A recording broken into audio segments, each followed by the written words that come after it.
Hi, everyone. We have also been getting some questions today about our instruction from 8 to 12. Um, Most of the questions about instruction from 8 to 12 have either already been answered or they're answered in the PD that you'll attend virtually this week.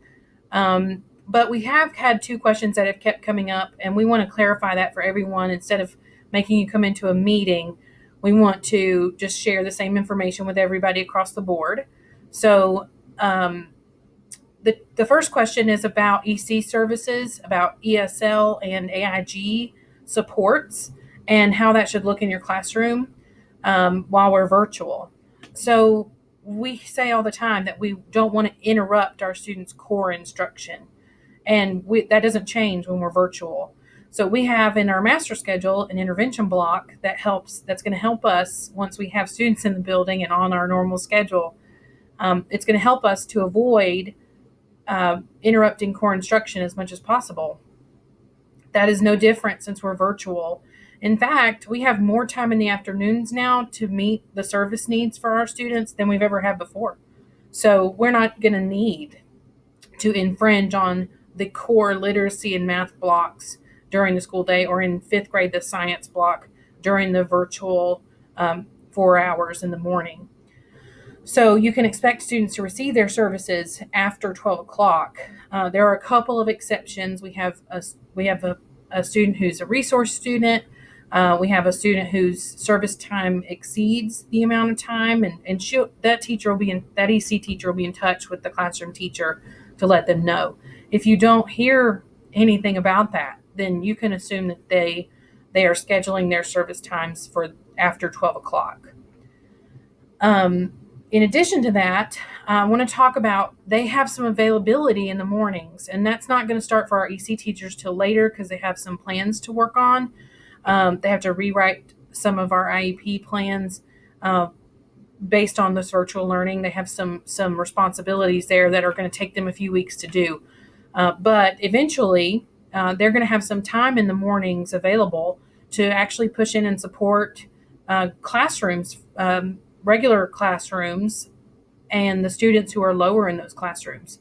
When they do that, when they come in and you've assigned an activity and the teacher asks the EC teacher to pull that group into their own meet and work with that group on that activity, that is not considered removing them from core instruction. That is supporting their core instruction, and that is 100% acceptable. In fact, it would be impressive if you were able to serve kids to that capacity. The same thing for AIG.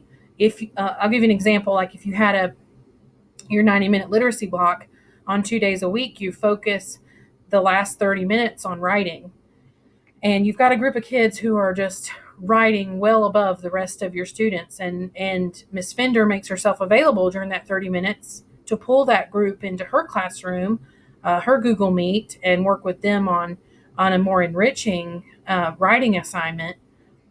She can do that, and it's not service time. It is supporting core instruction. So it's not removing students from core instruction.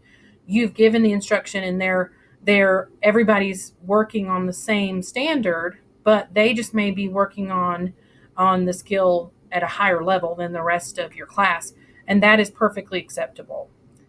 The second thing that I was asked about today is about what your lesson should look like if you are realizing that you have like 8 students who really need some support with this, and you want the rest of your class to go do something else and then come back later.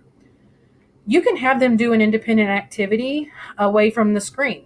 You can have them write or draw a model or make a model, or you can have them work on things off the screen. And then when they come back, they just have to be able to show you their work either on the screen. They can hold it up and show it, or to share it in the classroom as an assignment if it's something you've assigned virtually. That's 100% acceptable. What's also acceptable is in math.